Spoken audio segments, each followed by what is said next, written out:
International airport यानी कि ज़ेवर एयरपोर्ट की एक और तस्वीर आपको दिखाते चले कि जब यहाँ पर किसी तरीके की आगजनी हो जाए, घटना हो जाए आग से जुड़ी हुई, तब जो फायर फाइटर्स होते हैं वो कैसा काम करते हैं। ये जो फिलहाल मेरे पीछे आप गाड़ियाँ देख पा रहे हैं, ये ARFF का हिस्सा है और ARFF में आपको मैं बताते चलूँ कि ये जो गाड़ियाँ आप देख पा रहे हैं ये फायर फाइटिंग का काम करती हैं। फायर फाइटिंग की जो गाड़ियाँ हैं ये ख़ास तौर पर दुबई से इंपोर्ट की गई हैं, जो कि सारे रेस्क्यू प्रोटोकॉल्स का ख्याल रखती है। लेकिन जैसा कि आप सामने रनवे देख रहे हैं, तो रनवे के पास इन गाड़ियों की तैनाती सबसे अहम हो जाती है, क्योंकि मान लीजिए कोई इमरजेंसी क्राफ्ट जो है वो लैंड कर रहा है या फिर जो कोई मूवमेंट की गाड़ियां अगर मूव कर रही हैं तो वो किस तरीके से खतरे में आ सकती हैं। और इसी के साथ साथ मैं आपको दिखाते चलूँ कि यहाँ पर ऐसी एक दो नहीं बल्कि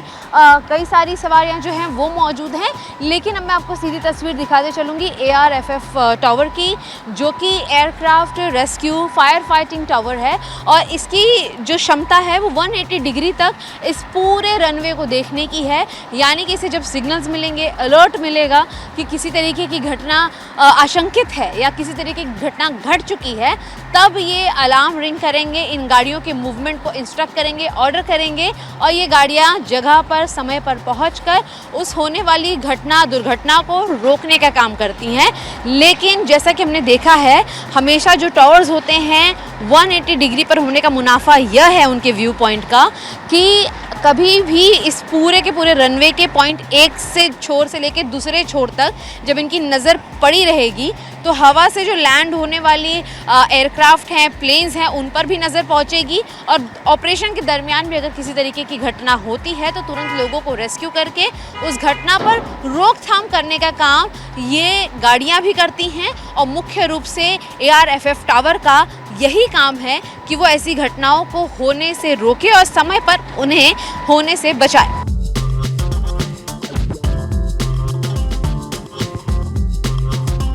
इस रनवे की खासियत जब हम आपको बताएं तो जैसा कि आप तस्वीरों में देखेंगे कि इसकी जो लंबाई है उससे अंदाज़ा आपको समझ में आएगा कि ये एक लंबे डिस्टेंस को भी ध्यान में रखते हुए बनाई गई है कि 3900 मीटर यानी कि 3.9 किलोमीटर्स और इसकी जो चौड़ाई है वो है 60 मीटर की। लेकिन इस रनवे की अगर हम बात करें तो इसको मानसून में जल भराव की दृष्टि से भी इस पर कोई असर ना पड़े, इसलिए भी इस पर तैयारी की गई है उस हिसाब से। और अगल बगल आप इस अगर पूरे देखेंगे बाउंड्री एरिया पर भी तो सोलार सिस्टम्स जो हैं वो बड़े एक सेकेंड ये लोग आ गए ना।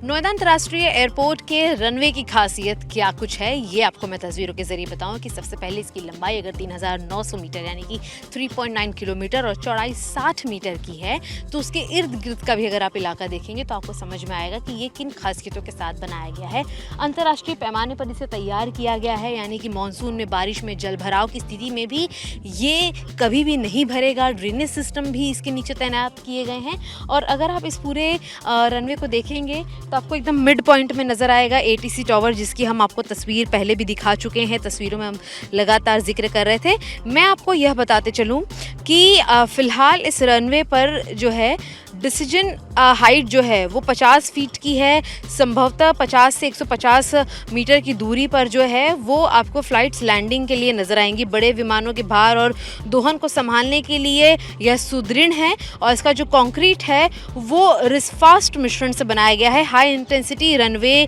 लाइट्स जो हैं वो इसकी लगाई जा रही हैं, अप्रोच लाइटिंग्स लगाई जा रही है, टचडाउन जोन लाइट्स जो होती हैं, एज लाइट्स, वो सभी यहाँ पर अभी फ़िलहाल तैनात की जा रही हैं। आपको बताते चलूँ कि फ़िलहाल अधिकांश अंतर्राष्ट्रीय रनवे इसी मानक पर डिज़ाइन होते हैं जहां पर इसे बनाया जा रहा है। यह जो रनवे है इसकी मैं एक और आपको टेक्निकल खासियत अगर बताते चलूँ कि जैसा कि हम लगातार जिक्र कर रहे हैं कि ये अंतर्राष्ट्रीय मानक के हिसाब से बनाया जा रहा है, तो इसकी जो बाउंड्री आपको नज़र आएगी थोड़ी दूर है, लेकिन वहाँ पर भी सोलार एनर्जी को एक बड़े पैमाने पर बिठाया गया है। वहीं अब तस्वीर पर इस रनवे की अगर हम बात करें तो आपको नज़र आएगा कि जैसे भी आप इन क्लिपिंग्स को फ़िलहाल देख पा रहे हैं ये नॉन ऑपरेशनल है, क्योंकि रनवे पर फिलहाल किसी भी तरीके की उड़ान नहीं भर रही, ये सारी एक्टिव हो जाती हैं। ये जो आप एरिया देख पा रहे हैं ये सामने आपका जब आपकी फ़्लाइट लैंड होगी तो आप जब फ्लाइट को अपने लैंड कराएंगे, लैंड करने के बाद से आप इस टैक्सी रेंज से बाहर की ओर निकलेंगे और आपकी गाड़ियां जो हैं यानी कि हवाई जहाज़ जो है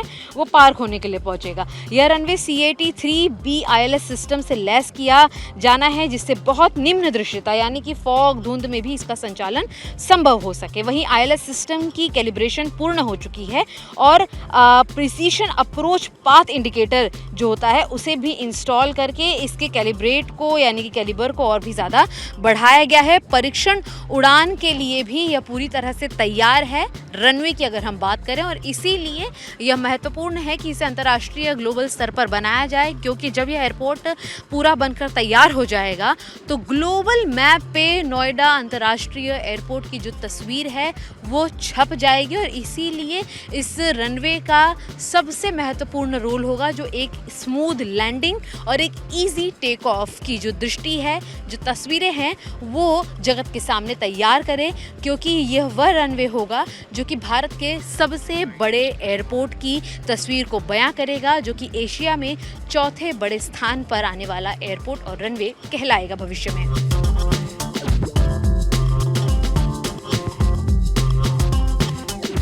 नोएडा अंतर्राष्ट्रीय आगमन कहाँ से होगा? आप फ्लाइटों के अंदर सवार किरण ब्रिजेस से होंगे, इसकी भी तस्वीर आपको दिखाएंगे। फिलहाल मेरे पीछे जो आप एक ब्रिज देख पा रहे हैं, ये अगर आप फ्लाइटों में हमेशा ट्रैवल करते हैं तो आप आसानी से समझेंगे कि ये आपको टर्मिनल से कनेक्ट करते हुए आपकी फ़्लाइट तक पहुंचाता है। और उसी के साथ साथ मैं आपको बताते चलूँ, कुल ऐसे जो हैं 10 ब्रिजेस तैयार किए गए हैं नोएडा अंतर्राष्ट्रीय एयरपोर्ट पर, यानी कि 10 कनेक्टिविटी 10 फ्लाइटों की कनेक्टिविटी एक समय पर ज़रूरत पड़ने पर की जा सकती है। दूसरी महत्वपूर्ण मैं आपको तस्वीर दिखाते चलूँ, वो है इस पूरे टर्मिनल के एक एरिया की। आप देखेंगे ऊपर का जो हिस्सा है वो आपको नज़र आ रहा है कि अंदर अभी भी हालांकि काम जारी है और काम बड़े ही ज़ोरों शोरों से चल रहा है। मैं आपको दिखाते चलूँ कि टर्मिनल्स की एंट्री और एग्जिट पॉइंट्स बनाए गए हैं। कई सारे जो हिस्से हैं इसके अंदर वो तैयार किए गए हैं। और अगर आप यहाँ पर देखेंगे आपको एक गेट नज़र आएगा जहाँ पर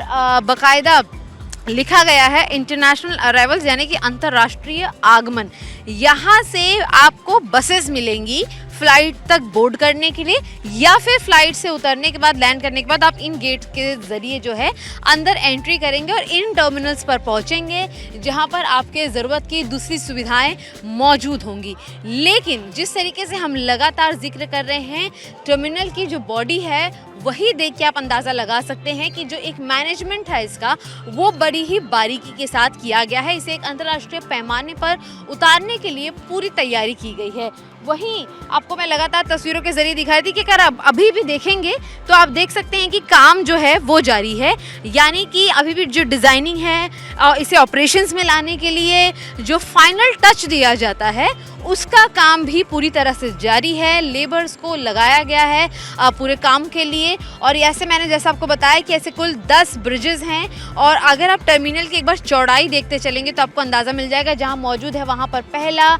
ये दूसरा और ये तीसरे की हमने आपको तस्वीर दिखाई है। और इसी के साथ जब आप टर्मिनल की पूरी लेंथ देखेंगे तो आपको अंदाज़ा मिलेगा कि जब आप अब नोएडा में इस एयरपोर्ट पर उतरेंगे तो आपको दिल्ली के अंतर्राष्ट्रीय एयरपोर्ट, मुंबई के अंतर्राष्ट्रीय एयरपोर्ट या फिर बेंगलुरु के अंतर्राष्ट्रीय एयरपोर्ट की याद आएगी, क्योंकि साफ तौर पे इसे उन सभी के लेवल से भी और ज़्यादा बेहतर बनाने की कोशिश की जा रही है। और इसीलिए इनके डिज़ाइनिंग और मॉड्यूल्स पर बहुत ही बारीकी से काम किया जा रहा है। और अब इसके इनॉग्रेशन के जब चंद दिन बचे हैं तो काम को और ज़्यादा तेज़ी के साथ रैपिड स्पीड पर आगे फॉर्मुलेट किया जा रहा है।